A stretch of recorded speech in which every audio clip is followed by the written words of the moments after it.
desplazamiento en un dado intervalo de tiempo,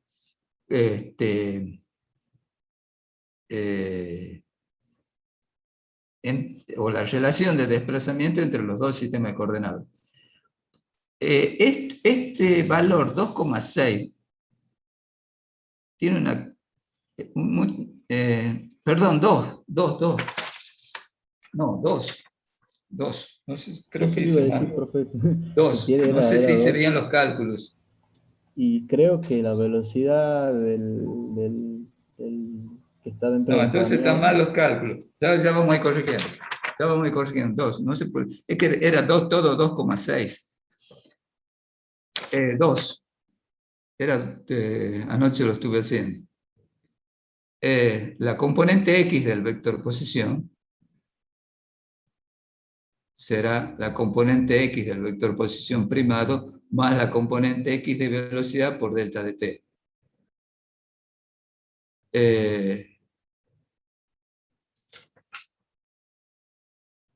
¿Cuánto se desplaza?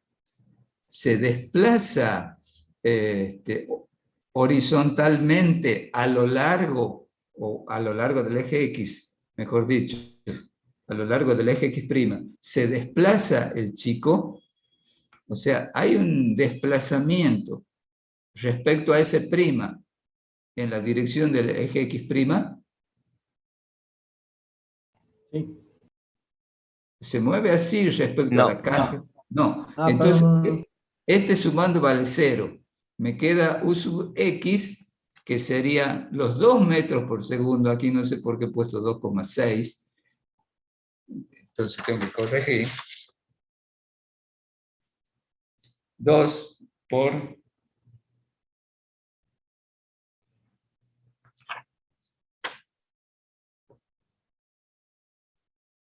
metros por segundo por delta de t. 5,2 metros.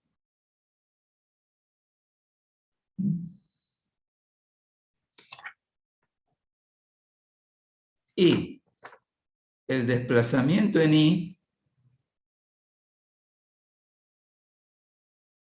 será el desplazamiento en I' más U sub I por delta de t. No tengo componente I de velocidad. ¿Sí? Esta es la velocidad, tiene componente X con la que se mueve S' respecto a S, el camión respecto al suelo. Entonces, el desplazamiento en I respecto a S' es directamente 2, la distancia de 2,6 metros. ¿Sí? De tal suerte que el vector... Profe, que sería el ancho del camión, de la caja de camión. Claro, el ancho de la caja del camión. Respecto a S', el chico tiene un desplazamiento a lo largo del eje Y, no tiene desplazamiento a lo largo del eje X, por eso este sumando es 0, no tiene componente Y de velocidad del chico, por eso este sumando es 0. Entonces, el desplazamiento en I primado, o sea, respecto a la caja del camión, vale directamente D, es decir, los 2,6 metros. De tal suerte que el desplazamiento respecto al sistema S será la suma vectorial de la componente X más la componente Y. Por eso ahí pueden ver que tiene una componente X de 5,2 metros y una componente Y respecto a S de 2,6 metros. ¿Sí? Entonces, ese es el desplazamiento del chico respecto al sistema S. ¿Preguntas? ¿Puede el profesor desplazar un poco hacia arriba para ver también la parte de abajo del todo? No, ya hablamos de la parte de abajo. Es que yo en este momento había salido justamente, quiero sacar una fotografía, eso es todo, por favor. No sé si se ve ahí. Un poquito más arriba. No, derechita también, no importa, la parte de arriba la tengo. Si la pueden poner vertical, y yo no importa, ahí, vertical, más arriba, ahí está. Ya está, gracias, profe. Ya está. Bueno, Profe, entonces, un compañero sí, en el chat pregunta de dónde sale 4x. Perdón, el 4, perdón. 4, ¿dónde está el 4? En la hoja y en la ecuación, en una de las transformas de Galileo, en la de X. U sub X.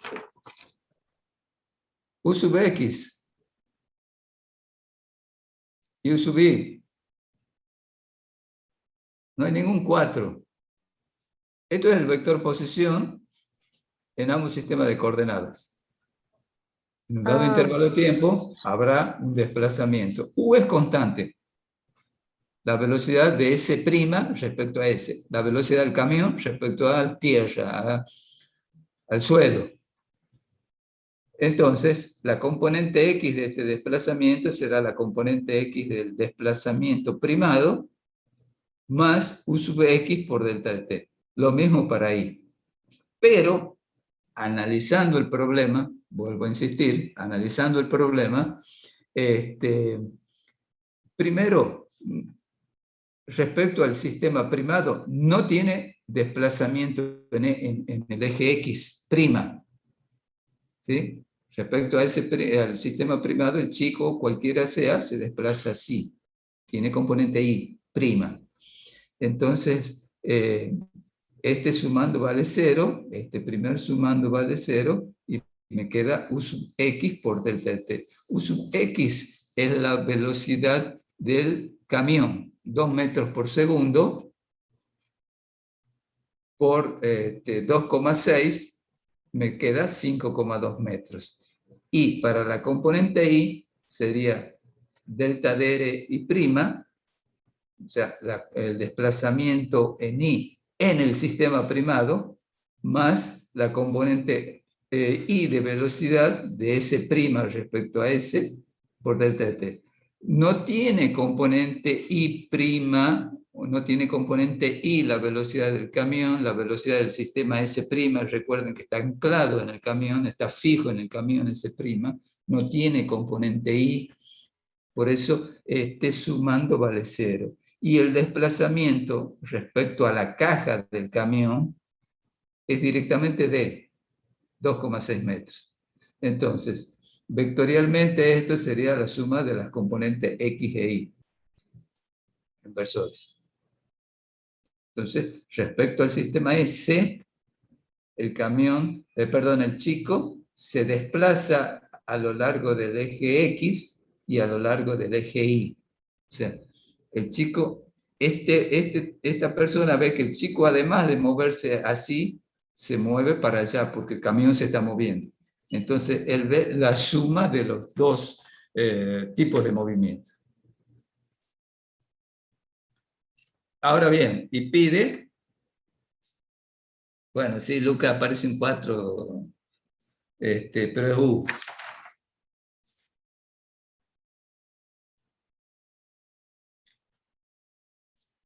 Le hagamos una colita. Ahí está mejor. Con una colita, para que ya no parezca tan 4. Y pide con qué velocidad se movió en esos 2 segundos. Bueno, uso esta ecuación correspondiente a la velocidad.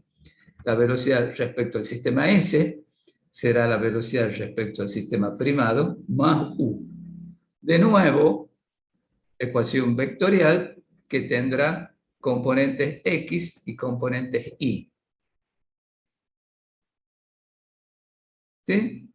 B sub X será Bx', o sea, la velocidad del chico medida respecto del camión a lo largo del eje X. ¿Tiene velocidad respecto al camión, a la caja del camión, horizontalmente o a lo largo del eje X? No.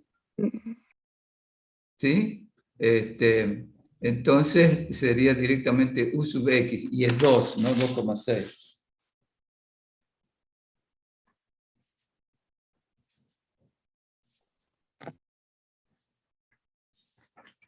Es 2. más U sub X, la componente X de la velocidad. Observen que la velocidad es a lo largo del eje X. Tiene solamente componente X, no tiene componente Y. La componente Y de velocidad respecto a S será la componente Y de velocidad respecto a S' más U sub I. Bien, esta U sub I es 0, pero ¿qué velocidad tiene el chico respecto del camión? Es decir, en el enunciado, de nuevo, dicen que el muchacho tarda 2,6 segundos en ir de un costado a otro de la caja con velocidad constante. Entonces, la U sub I', el chico respecto al camión se mueve así en dirección I', la calculo como un desplazamiento, que es el D, sobre el intervalo de tiempo. Esa sería la velocidad, o rapidez más precisamente, respecto a la caja del camión, respecto al sistema S'. 2,6 dividido en 2,6, 1 metro por segundo.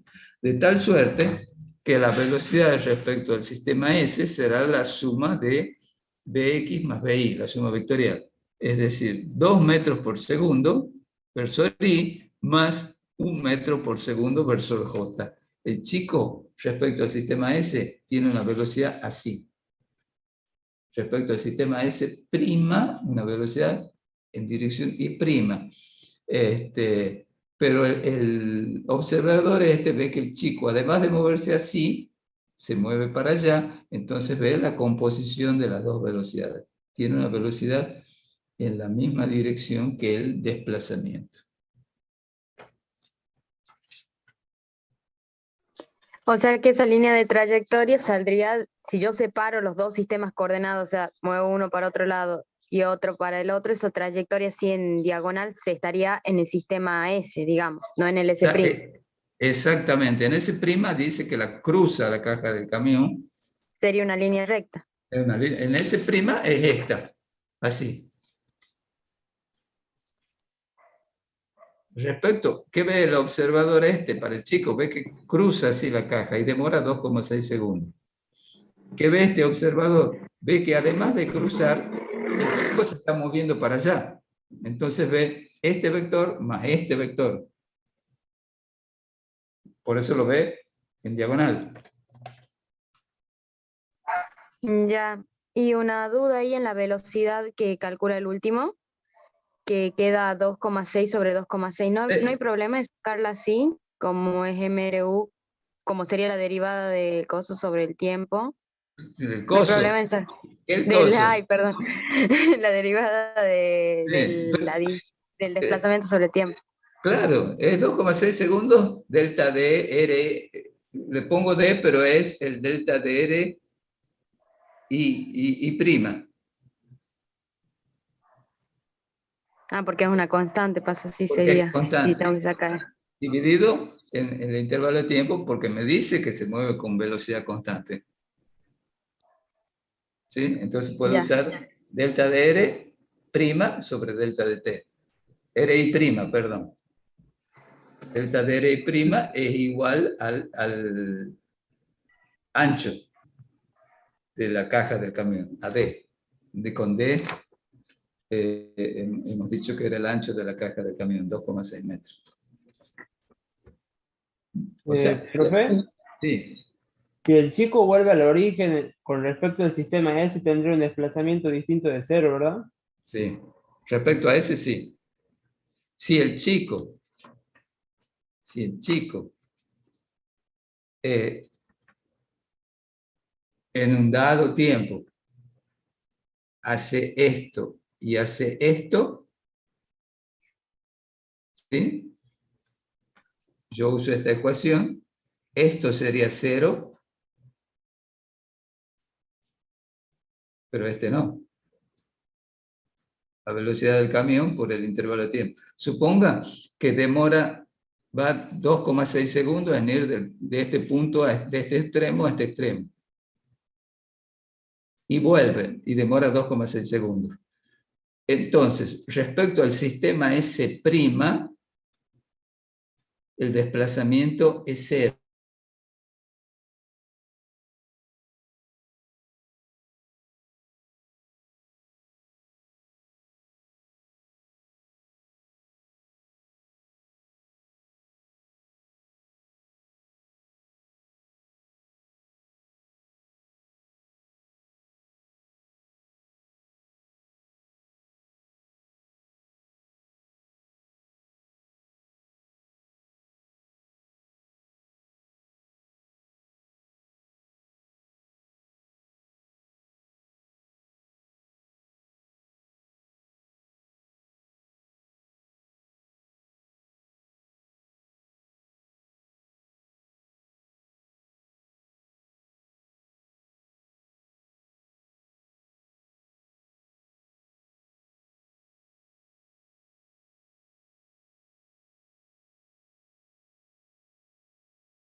...10, 11,2 segundos. Entonces sería un vector que va desde acá respecto a X hasta acá. Ese sería el desplazamiento. Para ese intervalo de tiempo, respecto a ese, el desplazamiento es puramente a lo largo del eje X. Entonces todo el desplazamiento, o sea, en el Respecto a sistema ese, S, todo el, claro, en sería, el sistema S suponte, estaría el largo de este O', ¿verdad? felpón. ¿Cómo? En este caso, como el chico está en ese punto, que bueno, que coincide O' en ese punto de la caja, el desplazamiento en S, en el sistema S, el vector se lo dibujaría a partir de O', porque de ahí sale, ¿verdad? Sí, de ahí sale, supongamos que de ahí sale. O el chico está acá, el desplazamiento sería ese, ¿no? Pero el concepto es que es diagonal. Supongan que este es el chico que camina, hace esto, y respecto de tierra, respecto a ese, hace esto. Este sería el desplazamiento.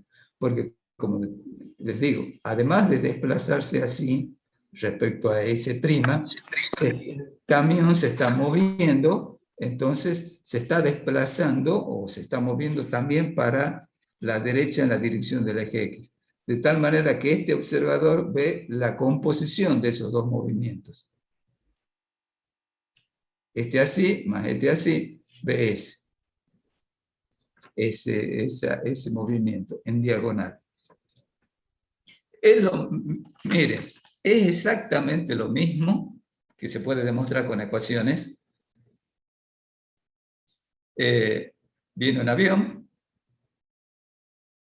volando, dispara un proyectil horizontalmente.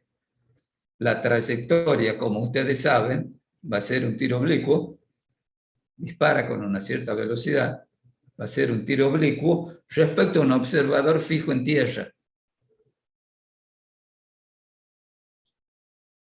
El avión va con una cierta velocidad v. El proyectil sale con la velocidad v.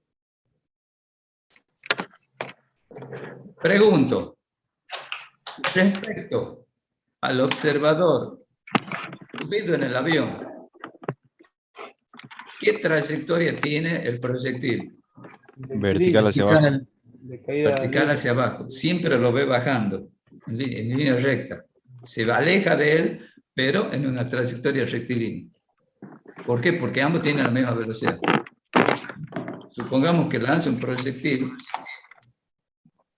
horizontalmente con la misma velocidad del avión.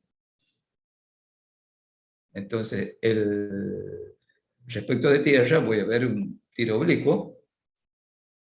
Un observador que está parado en tierra va a ver el tiro oblicuo. El observador que está en el avión va a ver que tiene un movimiento rectilíneo uniformemente variable. Lo va a ver siempre abajo. ¿Por qué? Porque ambos tenían la misma rapidez horizontal, la misma velocidad horizontal. porque para el tipo del avión, el proyectil no tiene ninguna velocidad horizontal. Al tener igual velocidad que él, la componente horizontal de velocidad vale 0. Eso por Galileo.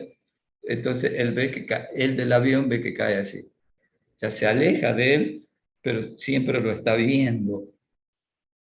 Está cayendo verticalmente. En cambio, un observador fijo en tierra observa, mide esa componente horizontal de velocidad y además cae, entonces hace la trayectoria parabólica. Esa es la idea.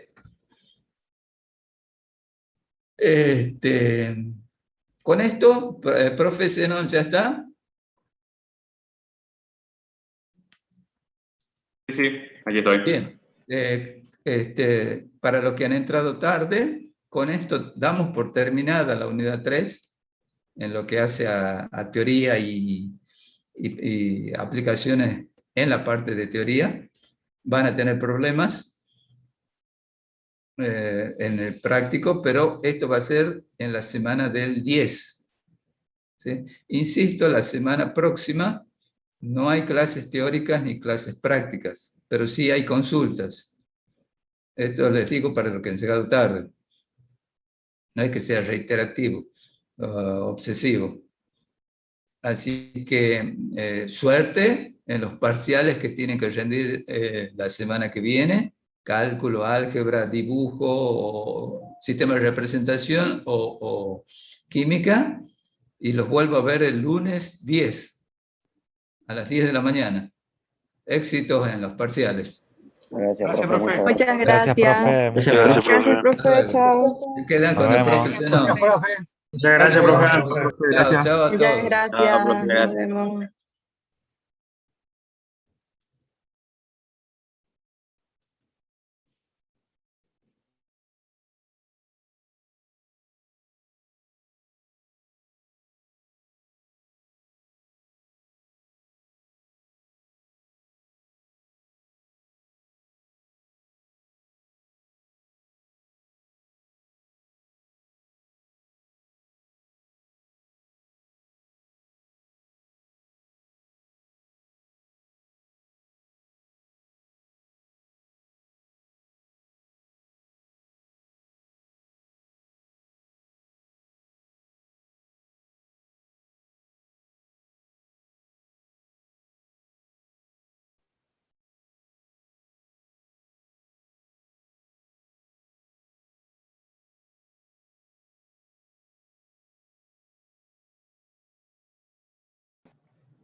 Ok. Buen día. ¿Me escuchan? Sin problema. Sí, profe, buen Buen día. día, profe. Sí, Sí, profe, buen día. Buen día. Buen día, profe.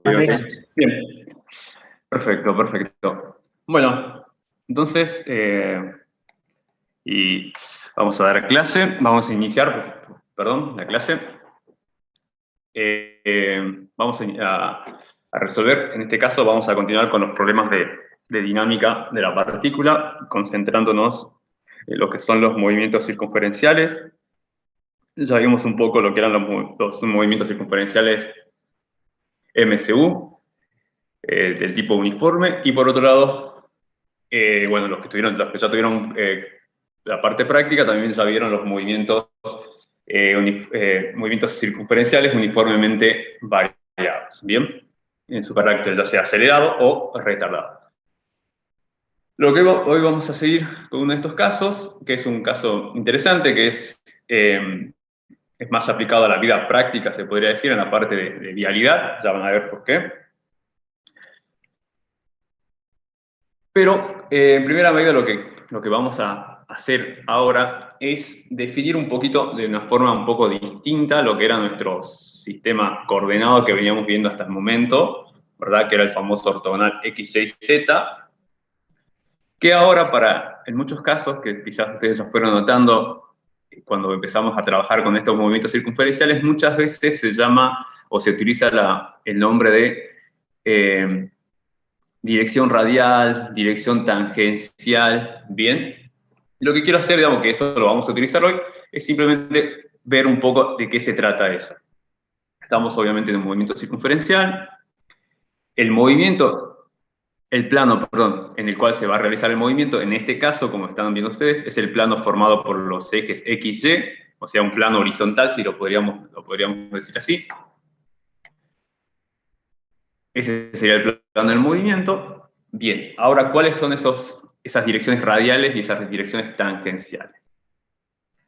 Observando y teniendo en cuenta mi sistema coordenado elegido en este caso, que tomé esta distribución, puedo tomar otra en otros casos, no hay ningún problema, pero que respeten esas orientaciones aproximadamente, es que la dirección radial, en este caso, va a ser coincidente con la dirección de mi eje X, así como está. O sea, si lo pueden ver hacer así, esta dirección radial es la dirección hacia el centro del origen del movimiento, ¿bien? Que sigue esa trayectoria. Esa sería la dirección radial, para que nos pongamos todos en contexto.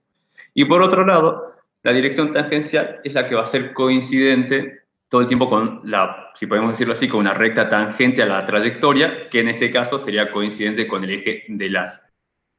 Perdón, en este caso con el eje de las Y, no con el eje de las Z. Perdón, aquí. Ahí está. Bien. Bien, esas serían las dos cosas que quiero que ustedes tengan en claro en este momento, que son, por un lado, la dirección radial y por otro lado, la dirección tangencial. Bien, no siempre van a ser el eje de X, no siempre van a ser coincidentes con el eje Y, como me digo, yo puedo rotar esto y van a ser otros ejes, pero lo que quiero que vean es cuál es la dirección radial y cómo lo vamos a tomar positivo hacia el centro del movimiento, y cuál es la dirección tangencial, ¿bien? Todo esto, dirección radial y tangencial, siempre referidos a la trayectoria descrita por el cuerpo. Bien, es simplemente eso para que lo tengamos en mente, ese cambio de nombre, por decirlo así, que vamos a utilizar en este movimiento circunferencial. Y también ver a dónde, en este caso, estamos ubicando nuestro sistema de coordenadas. Ya no en el centro o en cualquier otro punto, sino lo vamos a ubicar directamente en algún punto, obviamente montado sobre tierra, pero coincidente con algún punto de la trayectoria descrita. Muy bien. Ya dicho eso, pasamos al problema que vamos a resolver, que en este caso es el problema 11, que se encuentra en la página 48, si yo no me equivoco, de la unidad 3 de la cartilla de Física 1. Problema 11, página 48 de la unidad 3.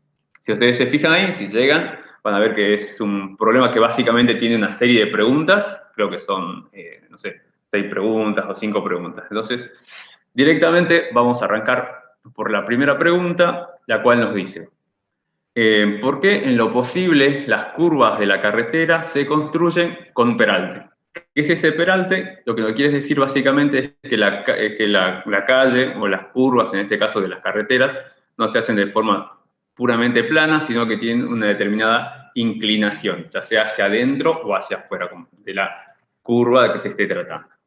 Y lo que nos pide el problema es explicar eso, ese fenómeno, por qué se hacen esas inclinaciones en las curvas de la carretera, para que quien más o menos no se ubica todavía, esa es la inclinación que imagino que alguno vio alguna vez una carrera, no sé si es ciclismo, pero que hacen dentro de un circuito cerrado, que ustedes se fijan en los bordes, siempre como que la pista se inclina demasiado. Bueno, eso es un peralte, eso es a lo que me estoy refiriendo en este caso.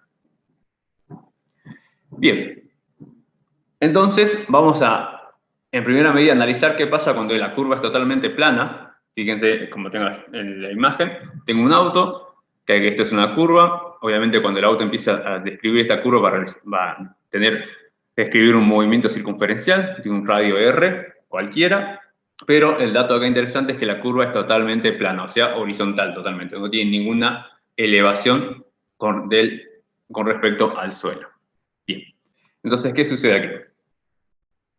Como describe una trayectoria circunferencial, obviamente, para que la velocidad tangencial que posee el automóvil en cada instante durante esta trayectoria cambie de dirección y sentido, se debe estar presente una aceleración, que va a ser la encargada de hacer esa variación tanto en módulo como en dirección, para que pueda describir esa trayectoria circunferencial. ¿Quién es esa aceleración? Es la aceleración, la denominada aceleración centrípeta.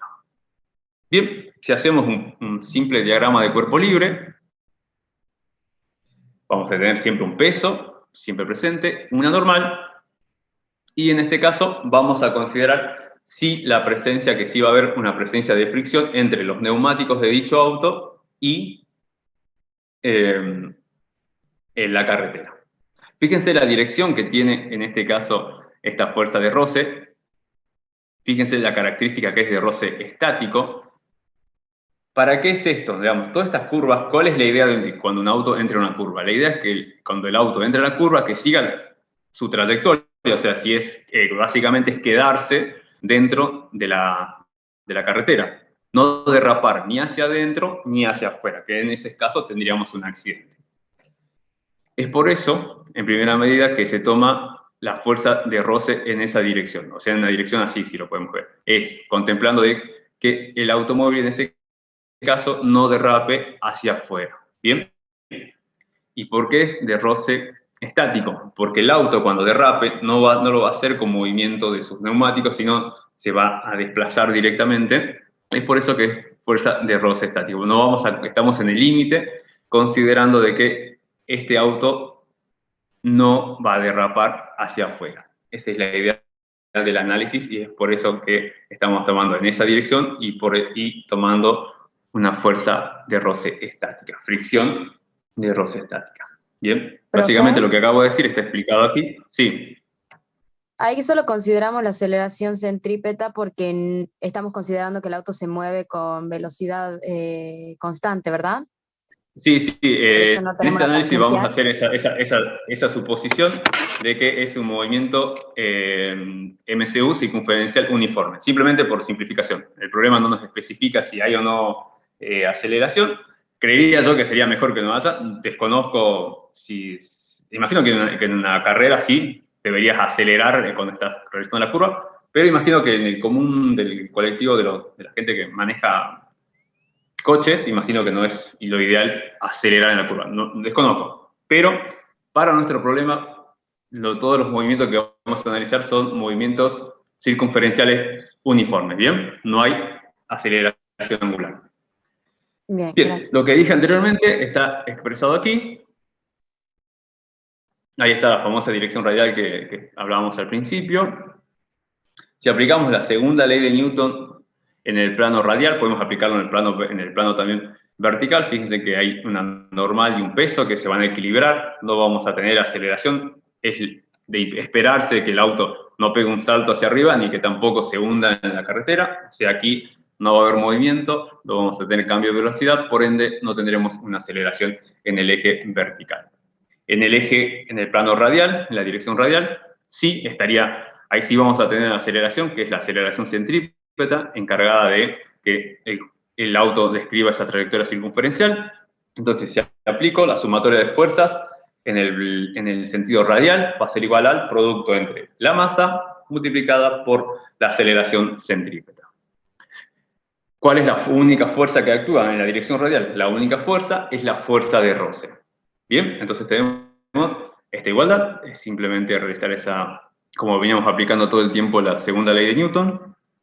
Por otro lado, si ustedes recuerdan, ya vimos cómo se determina, o ya vieron ustedes en teoría o en práctica, dependiendo de en qué comisión estén, cómo se determina la fuerza centrípeta, la famosa Fc. Simplemente se determina como el producto entre la masa por la aceleración centrípeta. Bien, teniendo esa relación, fíjense ustedes que, en otras palabras, lo que yo puedo decir que en este movimiento, en este caso, curva plana, quien me va a proporcionar esa fuerza centrípeta que le va a permitir al auto describir esa trayectoria circunferencial sin derrapar ni hacia afuera ni hacia adentro, en este caso va a ser justamente la fuerza de roce estática. Es ella quien le va a proporcionar esa característica de fuerza centrípeta a este movimiento. Siempre les recuerdo que la idea de fuerza centrípeta no es una fuerza real, por eso no está aquí en las fuerzas que interactúan sobre el automóvil.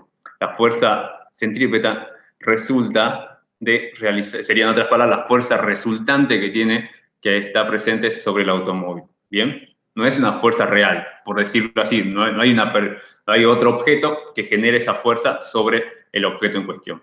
Por eso, fíjense, se lo pueden ver acá en el diagrama de cuerpo libre, que no aparece. La fuerza centrípeta, en este caso, es coincidente con la fuerza de roce estática. En otros problemas quizás no lo sea así, va a ser con otro valor, pero lo que quiero que quede claro es que la fuerza centrípeta es simplemente es la resultante del conjunto de fuerzas que estén actuando en la dirección radial del movimiento. Bien, entonces, básicamente lo que dije anteriormente, pero acá hay un problema.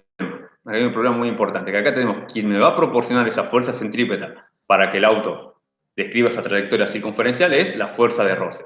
Pero, ¿qué sucede? Esa fuerza de roce, si ustedes recuerdan un poco, dependía de dos parámetros. El coeficiente de roce estático, de forma principal, que sería el que va a quedar en función entre el tipo de material de la carretera y el tipo de material de las ruedas. Entonces, ¿qué pasaría? ¿Qué pasa si ese coeficiente es muy bajo? No sé, estaba lloviendo o hace frío y se congeló toda la carretera, perdón. En ese caso, no podemos garantizar que siempre ese valor de fuerza estática sea el suficiente para que el automóvil con una determinada velocidad describa todo el tiempo esa trayectoria circunferencial. Bien, todo esto referido a lo que es curva plana. Es por eso que se toma como seguridad darle esa inclinación. ¿Cuál es esa inclinación? Ese denominado peralte, que vamos a ver a continuación. Que con esa inclinación tengo como un margen extra de seguridad en caso de que ese coeficiente de roce disminuya a tal punto que esa fuerza de roce estática no es lo suficientemente grande para que el automóvil describa esa trayectoria circunferencial, y en otro caso podría ser que pase de largo y se estrelle en los costados. Es simplemente para eso.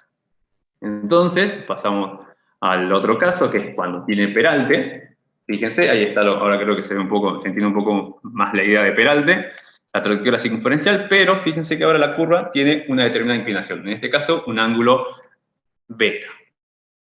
Bien, ese es el denominado peralte.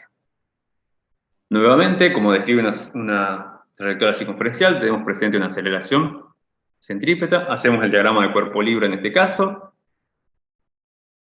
Tenemos una normal, tenemos un peso y una fuerza de roce estática, ¿bien?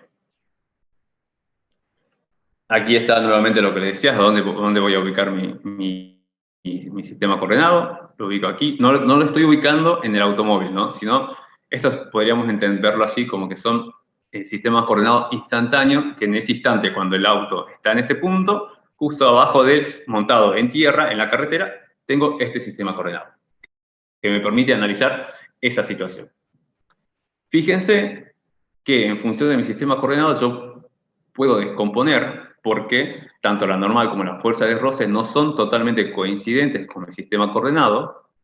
Entonces, yo voy a tener dos componentes. Por un lado, una componente horizontal y una componente vertical, tanto para la normal como para esa fuerza de roce estática. ¿Cómo lo puedo ver eso? Fíjense, ahí está simplemente tomando estas dos fuerzas. Sus descomposiciones van a ser sobre el eje X, y obviamente de la misma forma van a tener sus descomposiciones sobre el eje Y. Voy a tener una N sub Y y una fuerza de roce sub Y, sus componentes, sus proyecciones sobre el eje de la Y. Pero en este caso me voy a centrar más específicamente en las componentes que están sobre el eje de las X. ¿Por qué me voy a centrar en ellas? Porque luego de aplicar la segunda ley de Newton, fíjense, sumatoria de fuerzas igual a masa por esa aceleración centrípeta, esa sumatoria de fuerzas, ¿quiénes son en este momento? Ahora ya no está solamente, como antes, la fuerza de roce estática, sino que se encuentra, obviamente, la proyección de esa fuerza de roce estática pero tiene sumado ahora la proyección también de la normal. ¿Debido a qué? Debido a ese peralte, debido a esa inclinación, ahora me aparece también, contribuyendo a esta fuerza centrípeta, esa componente de la fuerza normal. Nuevamente, entonces en este caso, son las componentes horizontales tanto de la fuerza de roce como de la normal, quienes me van a proporcionar esa fuerza centrípeta necesaria para que el movimiento, el automóvil, perdón, describa un movimiento circunferencial. Bien, eso sería, de forma muy resumida, lo que contempla el hecho de por qué muchas carreteras, en las partes de las curvas, las hacen con esta inclinación, con este denominado peralte. Profe, Sí, ahí cuando hace lo de la segunda ley de Newton, sí. la roce estática, ¿no le falta la X ahí al costadito? Ah, sí, gracias, gracias. Uy, sí, ahí. Se escucha ahí un ruido. Gracias, gracias. Ahí estamos. Muchas gracias. Sí, sí, sí. ¿Alguna otra duda, otra consulta que quieran realizar? ¿Se entendió esta parte? ¿Estamos bien? Ok, esa es la idea de por qué se hacen. Ya podemos responder la pregunta de por qué algunas curvas, algunas... Sí.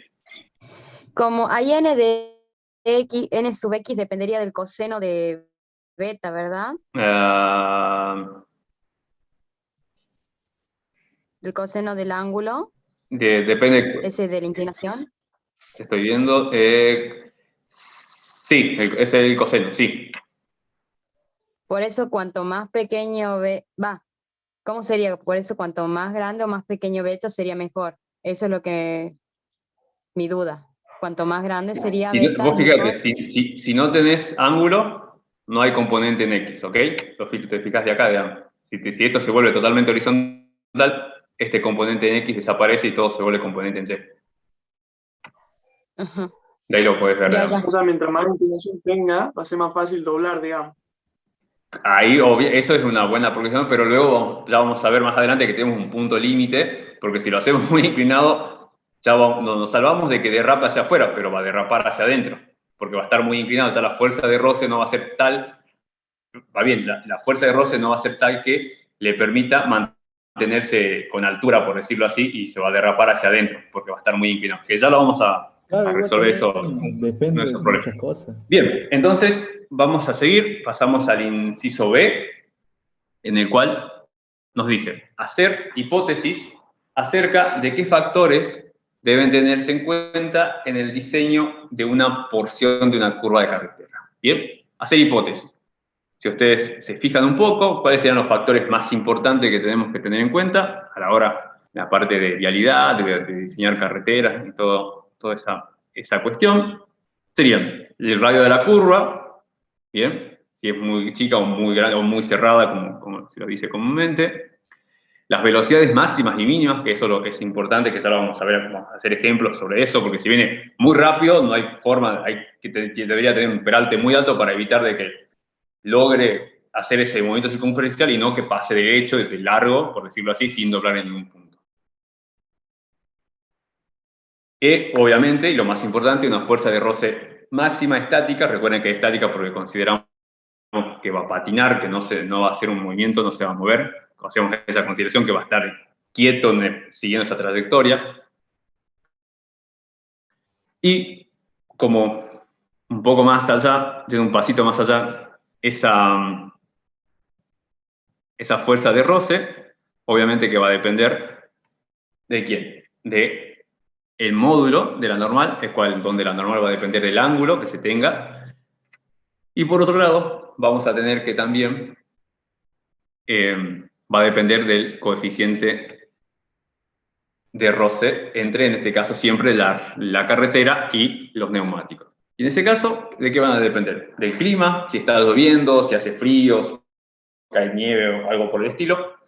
Del material del que estén hechas las cubiertas, obviamente que también del material y de la calidad con la cual esté realizada la carretera, si las cubiertas son nuevas o están muy gastadas, todos son factores que deben ser considerados al momento de los ingenieros que trabajan en la parte de vialidad, deben considerar para realizar, es decir, tal radio va a tener esta curva, con tal peralte, vamos a poner tales carteles como diciendo máxima velocidad de ingreso o mínima velocidad de ingreso, cosas por el estilo. Bien, eso sería de forma muy rápida y resumida las hipótesis al momento de diseñar esa porción de curva de la carretera. Bien, pregunta B. Vamos un paso más allá, pasamos a la pregunta G, que nos dice que paso al último porque son simplemente preguntas teóricas, lo demás son todos los puntos del medio, son problemas. Por eso salteo y me voy a la G para terminar de una sola vez todas las preguntas de carácter teórico.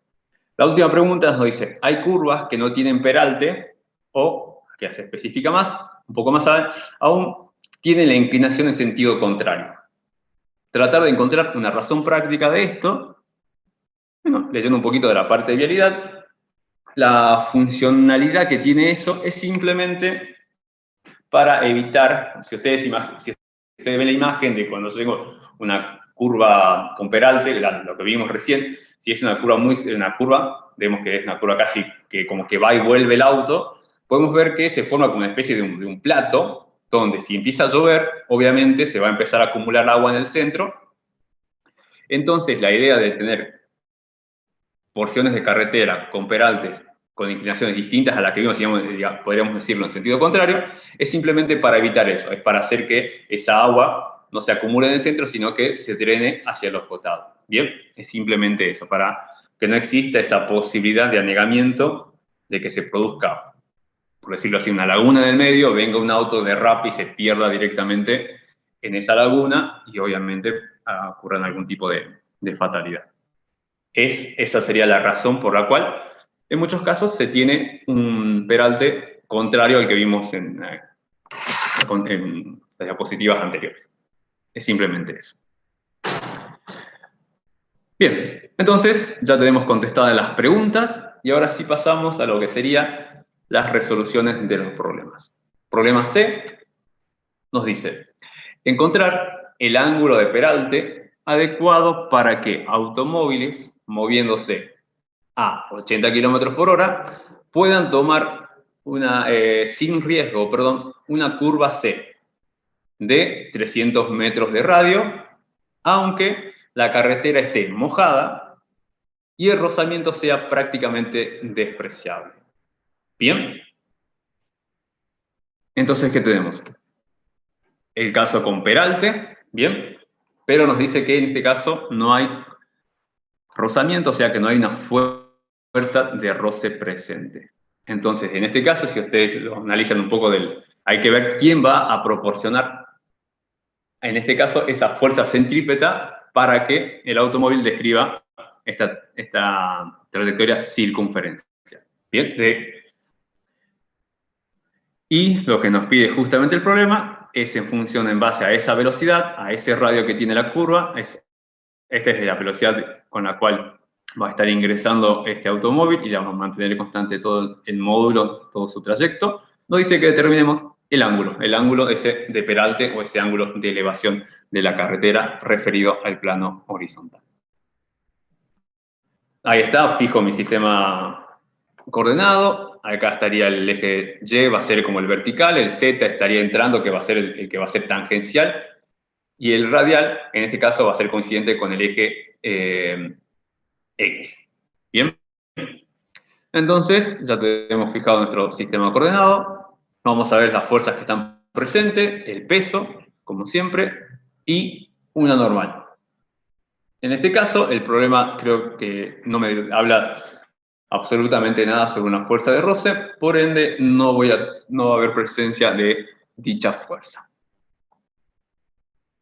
Acá lo que les dije al principio, lo que consultó una compañera, para la resolución de estos problemas vamos a hacer la suposición de que el conductor no tiene la intención de acelerar durante toda esta curva, ni tampoco tiene la intención de desacelerar, o sea, de quedarse quieto en medio de la curva, sino que va a tomar la curva con una velocidad que la va a mantener constante el módulo hasta que salga de la curva, ¿bien?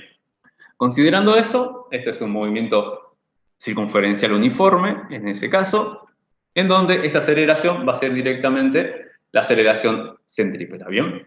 Eso es lo que tenemos hasta el momento. Entonces, igual como venimos haciendo todas las clases, siempre aplicamos la segunda ley de Newton, en este caso sobre el auto. Sumatoria de fuerzas igual al producto entre la masa por la aceleración que experimenta el auto. Vamos a descomponer en dos partes, en primera medida sobre el plano del movimiento, que en este caso sería en el plano horizontal que forman los ejes X y Z, y quedándome por otro lado el eje solito, el eje de las Y. Bien, entonces aplico esta segunda ley de Newton. En el plano del movimiento lo voy a hacer si ustedes se fijan, el plano del movimiento está conformado por un lado por el eje Z, que es el tangencial. Esto sería todo sobre el eje Z. No va a haber aceleración en ese punto, por lo que ya se explicó anteriormente. Y por otro lado va a estar la dirección radial, que en este caso es la coincidente con el eje de las Y, con el eje de las X, perdón. Y como ya dijimos, el auto de forma vertical, si lo podemos ver así, este auto no va a pegar un salto ni tampoco se va a introducir en la carretera, por ende no va a haber variación de velocidad, con lo cual la aceleración en ese caso va a ser nula. Lo único que hago ahora es simplemente analizar las fuerzas y empezar a aplicar en cada una de estas ecuaciones que tienen como origen la segunda ley de Newton. Obviamente, si ustedes observan, nuestra componente normal no es coincidente con nuestros ejes de nuestro sistema coordenado, por ende lo vamos a descomponer. Aquí es una pequeña representación de lo mismo, pero un poco con menos agentes presentes en el gráfico. Descompongo sobre esos vectores X, Y, la dirección radial, y lo que obtengo son los famosos, las proyecciones tanto en X como las proyecciones tanto en Y. Bien, teniendo eso en mente, vamos a aplicar qué tenemos. Ahí, ¿cómo los voy a obtener? Fíjense, cada una de las partes. La componente proyección en X y su componente proyección en Y. Referidos a ese ángulo θ, que es el ángulo de elevación.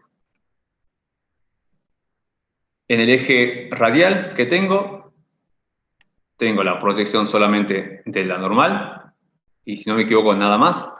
Todo eso va a ser igual al producto entre la masa por la aceleración centrípeta. En el eje X, el eje vertical, tengo la proyección de la normal sobre el eje Y, y por otro lado, la componente peso en su totalidad. Perdón, no la componente peso, la fuerza peso. Todo eso está totalmente en equilibrio y van a ser iguales. Como veníamos haciendo hasta el momento, vamos a obviar la notación vectorial y trabajamos simplemente con módulos y sentidos en ambas partes de la ecuación. Lo que hago acá es simplemente reemplazar por su definición n sub x era igual a el módulo de n de la normal por el seno de θ. Igual. Por otro lado, fíjense, si ustedes recuerdan, la aceleración centrípeta, una de las formas para calcular era como velocidad tangencial al cuadrado sobre el radio. ¿Quién es esta velocidad tangencial? Esta es la velocidad con la cual ingresa el automóvil a la pista, a la curva. De la misma forma, reemplazo por su equivalente de la proyección de la normal sobre el eje de las Y, de aquí, igual. Entonces, estamos hasta ahí. Son hasta el momento las dos ecuaciones que tenemos. Damos un paso más hacia adelante y vamos a ver qué podemos hacer. Ahí simplemente despejo n, paso este coseno, pasa dividiendo al otro miembro y llego hasta ese punto. Vamos a dar un paso más. La misma situación, no cambió en nada. Las ecuaciones que tenía anteriormente, recuerden, son las mismas. Entonces sigo trabajando. ¿Qué puedo hacer? Puedo tomar esta igualdad, n, y reemplazar por su equivalente aquí. O sea, aquí donde dice el módulo de la normal, reemplazo por el módulo del peso sobre el coseno del ángulo θ. Reemplazo y obtengo eso. Si ustedes se fijan, acá tengo el seno de un ángulo θ, dividido un coseno del ángulo θ, esa es una función trigonométrica tangente, bien, que es lo equivalente que está acá. Por otro lado, si ustedes recuerdan, ya vimos cómo determinar el módulo de la componente de la fuerza peso, que era el producto entre la masa por la aceleración de la gravedad, es esa equivalencia que hice aquí. Todo eso igual a el producto entre la masa por la velocidad tangencial, esa velocidad máxima para el ingreso a la carretera, al cuadrado sobre el radio. Fíjense que tengo la masa en ambos lados de la igualdad, lo puedo simplificar sin ningún tipo de problema. Paso siguiente, despejo. Recuerden que mi incógnita en este caso es ese ángulo de Peralte, o sea, este ángulo θ. Entonces, lo que debo empezar a despejar es ese ángulo θ.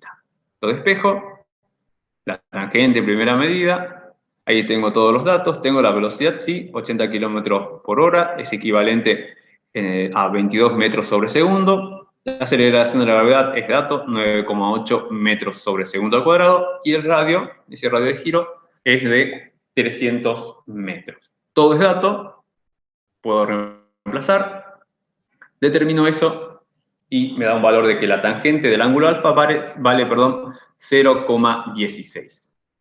Voy un paso más allá, despejo eso, el arco tangente de 0,16 me da un valor de un ángulo de θ, un ángulo de Peralte de 9,3 grados.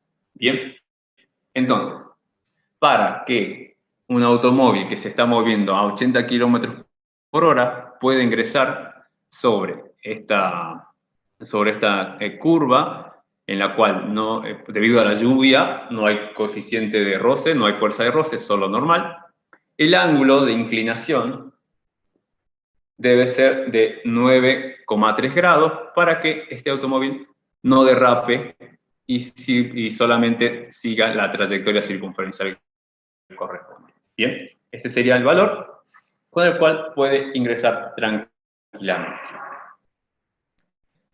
Bien, entonces eso sería la resolución de lo que corresponde al inciso C.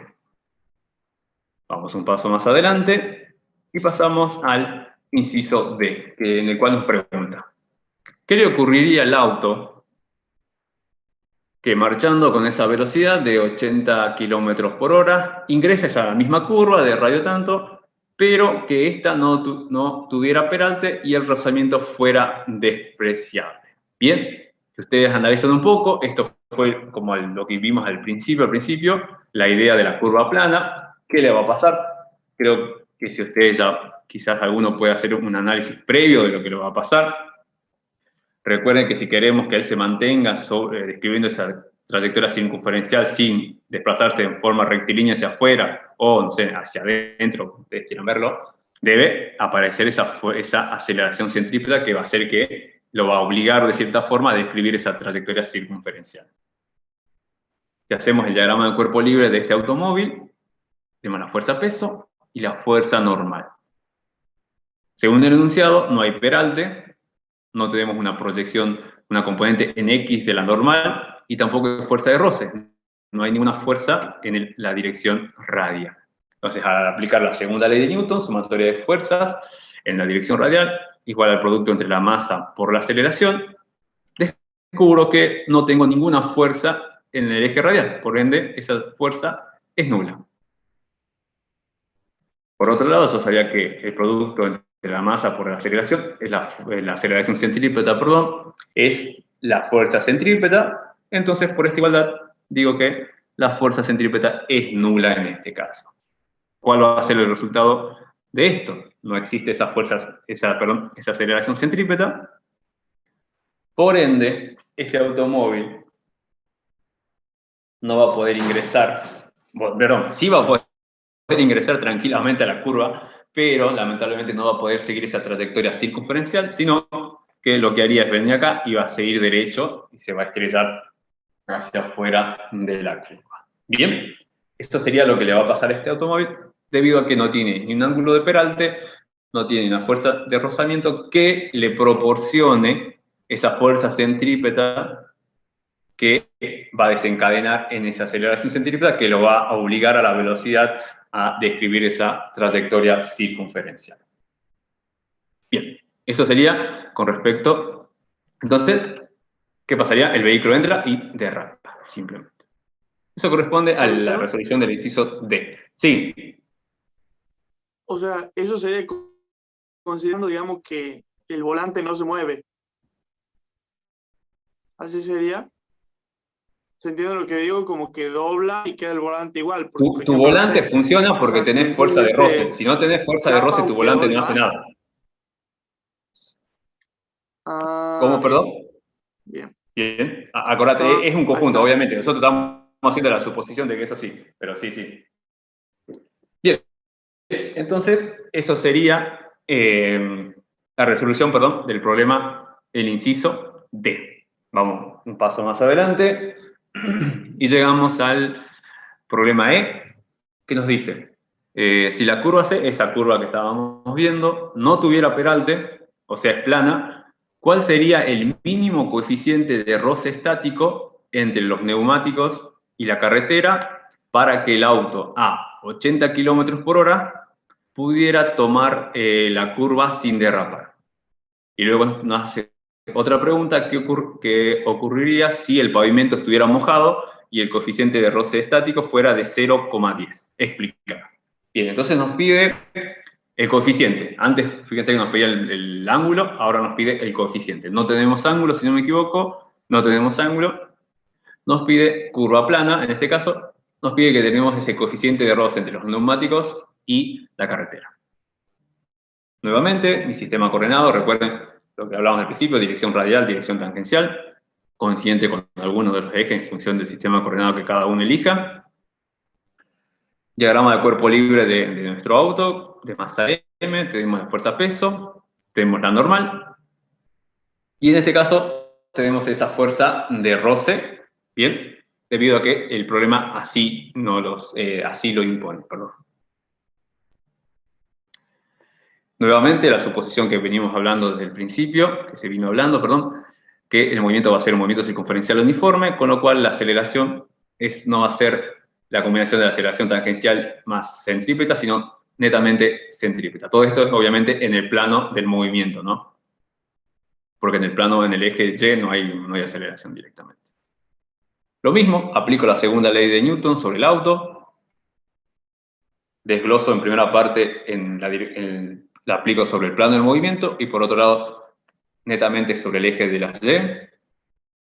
Sobre el plano del movimiento puedo descomponer a su vez en la dirección tangencial y en la dirección radial.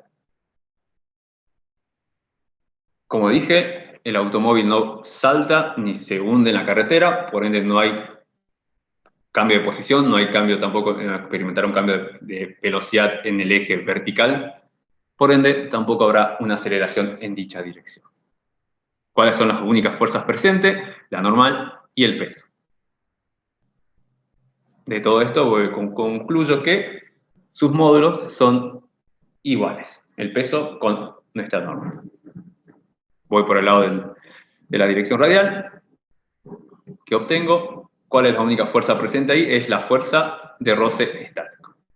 Igual al producto entre la masa por esa aceleración centrípeta. Si ustedes recuerdan un poco cuando vimos la parte de fuerza de roce, si ustedes recuerdan que la fuerza de roce dinámico era de carácter constante. Recuerdan que una vez que empezaba a moverse, todo el tiempo tenía el mismo módulo.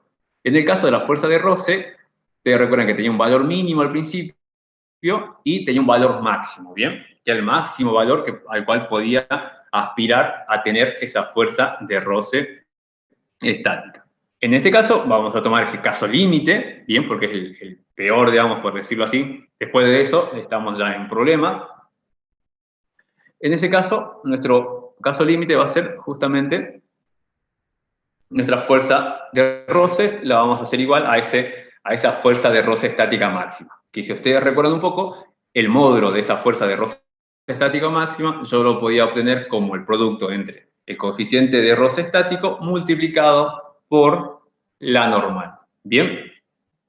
Esa es una de las cosas que vamos a utilizar. Entonces, habiendo dicho eso, que la fuerza de roce, en su punto límite, perdón, va a ser igual a la fuerza de roce estática máxima, la cual tenía como definición para determinar su módulo el producto entre el coeficiente de roce estático por la normal, por la igualdad, eso va a ser igual, perdón, a la masa por la aceleración centrípeta. Reemplazo lo que encontré aquí. Aquí, yo lo hago un reemplazo un poco, y obtengo finalmente la siguiente ecuación. Mu por la masa, por la aceleración de la gravedad, igual a la masa. Aquí nuevamente usé la equivalencia entre la aceleración centrípeta, cómo puedo determinar su módulo. igual al cociente, perdón, entre la velocidad tangencial al cuadrado sobre el radio de dicho movimiento. Fíjense nuevamente, aparece masas en ambos lados de la igualdad, puedo simplificar sin ningún problema. Voy un paso más allá, vamos a ver qué podemos hacer. Seguimos en la próxima diapositiva. La misma situación, la ecuación con la que llegué anteriormente. Y lo que me piden, si ustedes recuerdan, es el coeficiente de roce. Despejo ese coeficiente de roce, la masa ya la simplifiqué directamente, lo que estaba multiplicando pasa ahora dividiendo al otro miembro. Si ustedes se fijan, velocidad tangencial, 80 km/h, creo que era equivalente a 22 metros sobre segundo, la aceleración de la gravedad 9,8 y el radio, si no me equivoco, era justo 300 metros. Todos son datos. Obtengo un valor de 0,16. Ese es mi coeficiente de roce. Ahora, ¿qué pasaría si ese coeficiente de roce es más chico? Si yo tuviera, con este caso, esta carretera, ¿con qué? Con un radio de 300 metros, en el cual no hay peralte, ¿bien? Y el automóvil quiere ingresar con una velocidad de 80 km/h. En ese caso, si ingresa con esa velocidad y existe, un coeficiente de roce estático menor a 0,16, en ese caso lo que va a pasar que por ejemplo, de 0,10, el vehículo no va a poder ingresar, ingresar a la curva, pero no describirá esa trayectoria circunferencial. Y lo que va a hacer, va a derrapar debido a esa velocidad. ¿Cuál va a ser la solución para esta persona? Si existe un coeficiente de roce menor a este 0,16, su solución es disminuir su velocidad para poder ingresar de forma segura a dicha curva. Bien, eso sería el problema E. Pasamos al último problema, que es el problema F, en el cual, en este caso, nos dice si el ángulo de peralte alfa es de 20 grados y el coeficiente de roce estático, mu, fíjense que acá tenemos ya el ángulo y el mu, directamente son datos. Nos pregunta, ¿dentro de qué límites puede variar la velocidad de los autos para que no derrapen? Y nos hace una aclaración de que el auto puede derrapar, que si ustedes lo notaron, siempre lo tomamos para un solo sentido, pero aquí vamos a tomar la idea de que pueden derrapar tanto hacia adentro como hacia afuera. Entonces, ahí tenemos la situación, con un ángulo de peralte alfa, hay un coeficiente de estático de 0,2, perdón. La misma situación que veíamos antes, pero con otros valores, obviamente. Y vamos a iniciar analizando el caso de que si se derrapa hacia afuera. O sea, si esto llegara a irse, se va a ir hacia afuera, así, en esa dirección. Bien, vamos a analizar ese caso. Si hacemos el diagrama de cuerpo libre, tenemos el peso, obviamente, la normal, que va a estar inclinada en este caso debido a ese ángulo de peralte, y vamos a tener nuestra fuerza de roce, que como decimos que va a derrapar hacia afuera, obviamente la fuerza de roce estática en este caso, en sentido contrario a ese posible movimiento inminente. En ningún momento se desplaza. Todo nuestro cálculo va a ser bajo la suposición de que este auto no va a derrapar, pero está ese movimiento inminente y la fuerza de roce es en dirección contraria a ese movimiento inminente. Lo mismo, suponemos que el movimiento es de carácter MCU. El mismo procedimiento, aplicamos la segunda ley de Newton, separan por un lado sobre el plano del movimiento, por otro lado sobre el eje D. A su vez, subdividido la aplicación de la ley de Newton sobre el plano del movimiento en su dirección tangencial y en su dirección radial. Realizo exactamente lo mismo. Si analizo un poco ahora, fíjense que vamos a ver que la normal, en primera medida, según mi sistema coordenado, va a tener componentes sobre el eje X y sobre el eje Y, de la misma forma que la fuerza de roce. Acá, obviamente, por cuestiones de espacio en la diapositiva, en esta diapositiva vamos a analizar lo que pasa con la fuerza normal y en la otra lo que pasa con la fuerza de roce, cómo se descompone. Entonces, descompongo esta fuerza normal en sus componentes Y y X, trigonometría pura, triángulo rectángulo, ahí están las dos componentes, y empiezo a operar con estas segundas leyes de Newton, aplicadas sobre cada uno de los ejes. sobre el eje de las Y, ¿quién tengo? El peso, obviamente, siempre presente. Voy a tener la componente en Y de la normal.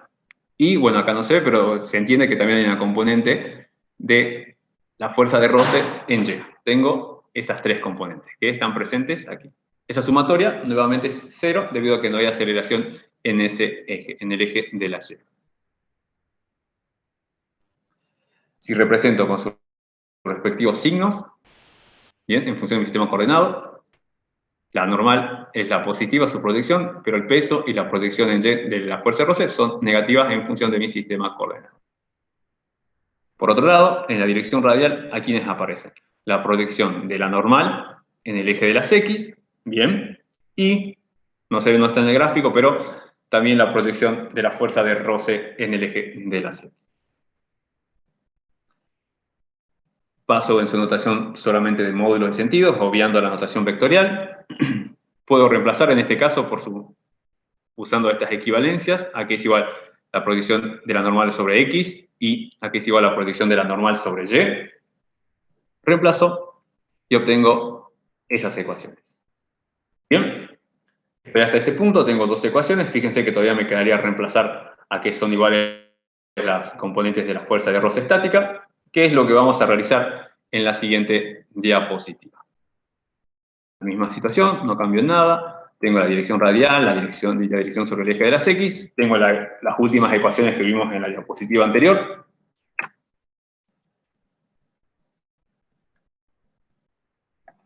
Ahí recordando lo que estaba mencionando anteriormente, a que es igual, o cómo se puede determinar el módulo de aceleración centrípeta. Reemplazo un poco ahí. Transcribo exactamente lo mismo. Y ahora lo que voy a hacer, ahora procedo a descomponer la fuerza de roce estática en sus dos partes, tanto en X como en Y. De ahí, el ángulo alfa, y ahí están las dos componentes, en Y y en X. Está como puedo determinarlas, debido a ese triángulo rectángulo que se forma en sus componentes. Y lo que paso a realizar es simplemente reemplazar. Fuerza de roce estática máxima, fuerza de roce, perdón, en el eje de las X, coseno, fuerza de roce de proyección en Y, seno. Reemplazo simplemente. Lo único que hice fue reemplazar las componentes por su definición o por su fórmula de cálculo. Ahora, caso importante, como ya vieron, como vimos que hicimos en el caso anterior, la fuerza de roce estático, como les dije, es una fuerza de carácter variable, y en su punto límite se tiene que es igual a esa fuerza de roce estática máxima, ¿bien? Donde su módulo, en ese caso, se determina como el producto entre el coeficiente de roce por la normal. Simplemente realizo ese reemplazo, que está ahí, fíjense. Lo mismo hago para el otro caso. Muy bien, tengo esas dos ecuaciones. Cosa que si alguno no se percató todavía, ahí ya me apareció el dato de la velocidad, que es una de las cosas que se me pide. Entonces, voy a seguir en la próxima diapositiva. Seguimos operando con estas dos ecuaciones que tenemos. La misma situación. Y las últimas dos ecuaciones que vimos. Tengo esas dos ecuaciones. Fíjense que por ejemplo, en esta ecuación hay un factor común, que es el módulo de la normal. De la misma forma que está un factor común acá en la segunda ecuación, que también es la normal. Puedo agrupar, sacar el factor común ese módulo de la normal, me queda esto. Y en el otro lado puedo hacer algo muy parecido. Muy bien. Decido de esta ecuación despejar la normal. Lo que estaba multiplicando, ahora pasa dividiendo. Simplemente eso. Todo lo que está entre paréntesis, creo que se llama esto, pasa dividiendo. Paso siguiente, reemplazo en esta ecuación ese valor encontrado, esa equivalencia con el módulo de la normal, y obtengo lo siguiente. Fíjense, donde estaba n, reemplazo y pongo todo su equivalente, y me queda esto finalmente. De ahí, ¿qué voy a realizar? Es simplemente, si ustedes se fijan, seno de alfa, cosenos de alfa, son datos, yo conozco alfa, mu lo conozco, la aceleración de gravedad la conozco, y la masa también la conozco. Perdón, la masa no la conozco, pero acá, si ustedes se simplifican, están en ambos lados de la igualdad. Entonces, esto es dato, el radio es dato, creo que son esos 300 metros. Sí. ¿No debería estar entre paréntesis el seno de alfa más el coeficiente estático por el coseno de alfa? Cuando reemplaza n. Sí, porque si no le quedarían dos términos y la masa no se cancelaría. El factor que multiplica a masa por aceleración de la gravedad del coseno de alfa. Sí, muy bien, bien, bien. Ahí tendría que poner un paréntesis si quieren verlo ahí. Sí. Sí, tendría un paréntesis. Muchas gracias. Bien, entonces, ingresan, trabajan todo eso, poniendo el paréntesis acá, lo ponemos si quieren. A ver, ¿dónde estamos? Ahí. Seguimos siguiendo las operaciones matemáticas, en teoría eso sí teníamos conflictos ahí. Entonces queda ahí, despejo esa velocidad, o es dato, y obtengo un valor de 42 metros sobre segundo, o su equivalente a 151 kilómetros sobre hora. Obtuve una velocidad, considerando en este caso que derrapábamos hacia afuera. Nos queda ahora ver qué sucede si derrapaba hacia afuera, ahora si derrapa hacia adentro, que es lo que vamos a realizar a continuación. En este caso, vamos a ver que si derrapa hacia adentro, o sea, se va hacia adentro de la curva. Exactamente lo mismo que antes, no voy a hacer obviamente el análisis desde cero, voy a decir obviamente que la fuerza de roce en este caso, si el movimiento va a ser relativo o inminente, va a ser hacia adentro, la fuerza de roce tiene que estar en sentido contrario, simplemente eso. En la dirección radial, ya no voy a ver lo que pasa en la dirección tangencial directamente. Tengo estas dos fuerzas, bien. Las proyecciones, nuevamente, si ustedes se fijan, no son coincidentes con nuestros ejes Y y X, sino voy a tener componentes tanto de la fuerza de roce como de la normal, que es efectivamente lo que tengo aquí. Lo mismo para el eje de la Y. Sigo trabajando. Fíjense que en este caso la fuerza de roce está en sentido contrario. La componente en Y está en sentido contrario de mi sistema, de la dirección positiva de mi sistema coordenado, por eso el signo negativo. En la parte de Y no hay grandes cambios, sigue estando todo exactamente lo mismo que antes.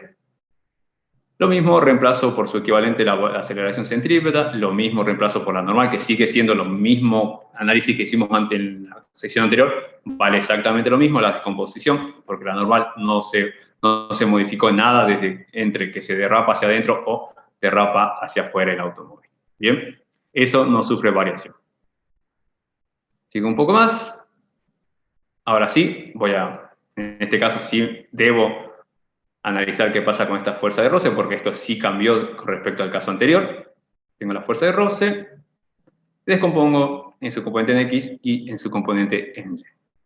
Y obtengo cómo calculo el coseno, cómo calculo la proyección en X y cómo calculo la proyección en Y. Reemplazo, simplemente, fíjense, reemplacé en ambos lados. Simplemente eso. Nuevamente tomo el caso límite, como les dije, de que la fuerza de roce que voy a considerar es la fuerza de roce máxima posible. Haciendo eso, este módulo se puede determinar como el producto entre el coeficiente de roce estático por la normal, en ambos lados de la ecuación. Quedo con estas dos ecuaciones, muy parecido a lo que hice anterior, el único cambio fue el sentido de la fuerza de roce, doy un paso más adelante y sigo. Profe, entonces, sí. En la diapositiva anterior, ¿por qué la fuerza de roce en dirección Y está restando si cuando la descompongo queda en la dirección positiva, digamos, de ahí?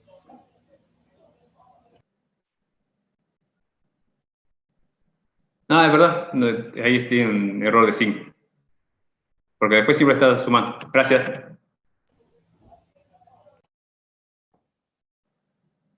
Muchísimas gracias. Un error de tipeo. ¿Dónde estoy? Esto bueno, ya llegamos aquí. Y directamente pasamos a la siguiente diapositiva. La misma situación, obviamente. Y obviamente ya tomo las últimas ecuaciones que tuve. Tanto en la dirección radial como en la dirección del eje de las X. ¿Bien? Lo mismo, tengo esa normal ahí como factor común, saco hacia afuera, factor común en ambos casos, exactamente lo mismo, reemplazo, vuelvo a despejar la velocidad, obtengo una ecuación muy similar. Si ustedes observan con la anterior, los signos son simplemente lo que están al revés, en el otro caso era más en el numerador y menos en el denominador. Todo es dato, resuelvo y voy a obtener un valor de 21 metros sobre segundo, equivalente a 76 kilómetros por hora. Bien, entonces, ahora sí, para resumir, ya el problema está resuelto, ya hicimos lo que se nos pide. Por último, y ya con esto terminamos la clase, vamos a ver qué fue lo que encontramos en este problema. Obtuvimos un valor máximo de velocidad, si ustedes recuerdan, de 151 kilómetros por hora, que fue el primer caso. Por otro lado, obtuvimos un valor mínimo de 76 kilómetros por hora. Esos son esos límites que nos pedía el problema, entre los cuales podía entrar en juego nuestro automóvil. Ahora, ¿qué pasa si el auto ingresa con una velocidad mayor a estos 151 kilómetros por hora? Lo que va a pasar es que el auto va a derrapar, en este caso, hacia afuera de la curva, que fue con la condición con la cual parte. ¿Bien? ¿Y qué pasaría, por el contrario, si el auto ingresa con una velocidad menor a la velocidad mínima? Lo que le va a pasar es que el auto va a derrapar hacia adentro de la curva. Bien, entonces de esa forma podemos ver que en el caso cuando tenemos peralte, o sea un ángulo distinto de cero y un coeficiente de roce máximo, existen un rango de frecuencias, perdón, un rango de velocidades entre un máximo y un mínimo, en los cuales el automóvil va a poder tomar la curva sin ningún tipo de problema, sin sufrir derrapamientos hacia afuera o hacia adentro de la curva. Y con eso, el problema se encuentra resuelto y a su vez terminamos con las clases. La clase. ¿Alguna consulta? ¿Algo que quieran preguntar? Recuerden que la semana que viene, creo que les dijo ya el profesor que es suspensión de actividades por el tema de los parciales. Así que nosotros nos estaríamos viendo la próxima semana. No la que viene, sino la otra. Profe, ¿puede volver una diapositiva? Sí, sí.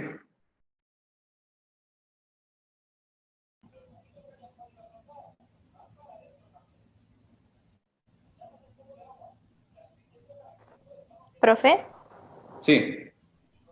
¿puede poner la diapositiva del punto C y D? Punto. C y D. C. Sí, lo busco. No hay problema. C. Perfecto.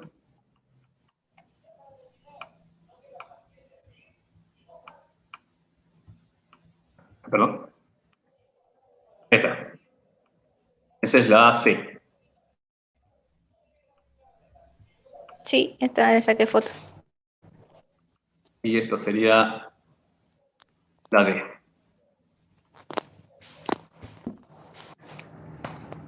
Listo, gracias, profe. Profe, Ok. Sí. ¿puede poner la última y anteúltima diapositiva del E? ¿Cuál es el E? Veamos. F. Del E. F. ¿Esta? ¿La E? ¿Me dijiste? ¿O T? No sé. La E. La última y anteúltima. Ok. Esa es la primera. A ver, que tengo que tener. No me acuerdo hasta dónde llega esto. No, me pasa. Esa es la primera.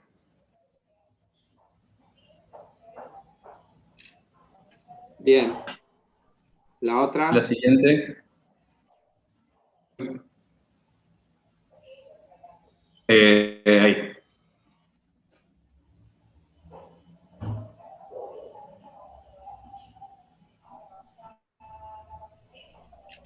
Listo, muchas gracias. No, no hay problema. Ok, ¿alguna pregunta, alguna consulta, algo que no quede claro? ¿Se entendió un poquito al menos? Ustedes me dicen.